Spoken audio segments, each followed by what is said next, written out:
Femme grande. Bien les grands. J'ai plein de raisons de venir ici. Betty m'a dit on va s'y retrouver. Je lui ai dit oui, on va s'y retrouver. D'abord, pour vous. Non, attendez. Il y a peu d'endroits, peu de gens qui montrent de belles choses, des choses intéressantes, des choses qui nous intéressent et qui nous interrogent, et qui le font comme ça chez eux. Et je voulais vous dire, parce que c'est pas rien, et chaque fois que je viens ici, je suis venu plusieurs fois, on est venu plusieurs fois, chaque fois j'en ai gardé un souvenir, pas un bon souvenir, c'est un peu bienveillant et tout, un souvenir de genre, voilà, c'est un vrai souvenir. Tout à l'heure, j'étais avec Solène et je me rappelle ici, il y avait eu un défilé avec des tenues militaires, et j'en ai encore en tête un certain nombre d'images. Et finalement, on voit plein de choses, et quand on garde des images d'un lieu, c'est qu'il y a quelque chose qui passe bien, et c'est grâce à vous, madame.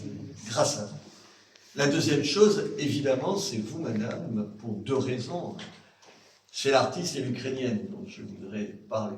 Et au fond, l'artiste et l'Ukrainienne, elle se résume assez bien dans ce tableau. C'est marrant parce qu'on a tous aimé vous-même, je ne savais pas que c'est celui que vous préfériez, Betty, vous. Pourquoi? Parce qu'il nous dit la rencontre de deux choses.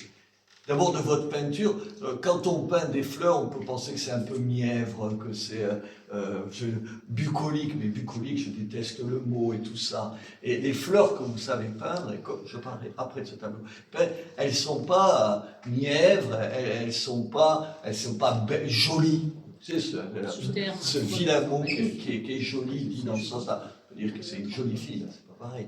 Mais une jolie peinture, ça ne me fait pas le même sentiment. Vous ne faites pas ça. Vous ne faites pas ça. Moi, j'avais vu, j'ai dit à votre mari, enfin, je ne sais pas vous dire. Oui, il est là. Voilà, il est là. Je lui disais, j'avais vu, ce n'est pas en vrai, évidemment, j'avais vu sur Internet, et avant de venir ici, je m'étais dit, tiens, il y a quelque chose. Moi, je ne connais pas grand-chose en peinture, mais j'aime la peinture, j'aime les voix. Je me suis dit, tiens, là, il y a quelque chose.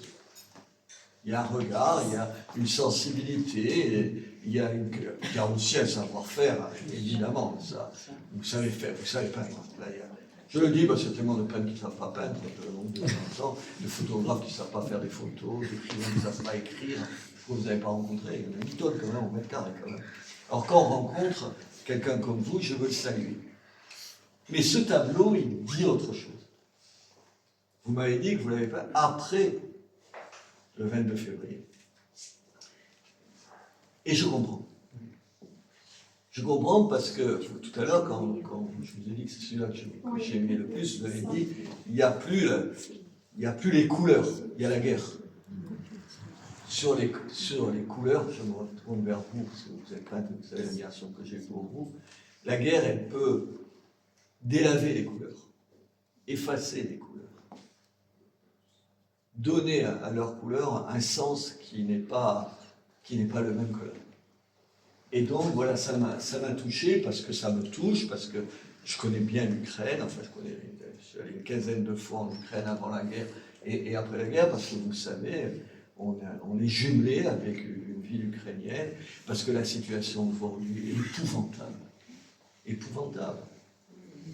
Tu as un ennemi, enfin oui, qui n'est pas le vôtre, qui est le nôtre aussi, mais c'est vous qui payez, c'est le peuple ukrainien qui en paye le prix, qui s'appelle M. Poutine, qui envahit votre pays, qui ne lui a rien fait, jusqu'à preuve du contraire.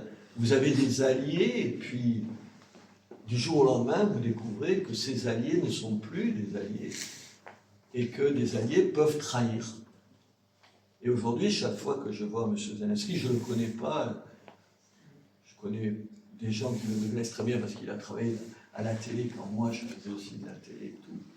Et voilà, je me dis que non, il y a un salaud, il s'appelle M. Poutine, c'est pas M. Zelensky, quoi qu'on pense. Il y a quelqu'un qui envahit, c'est M.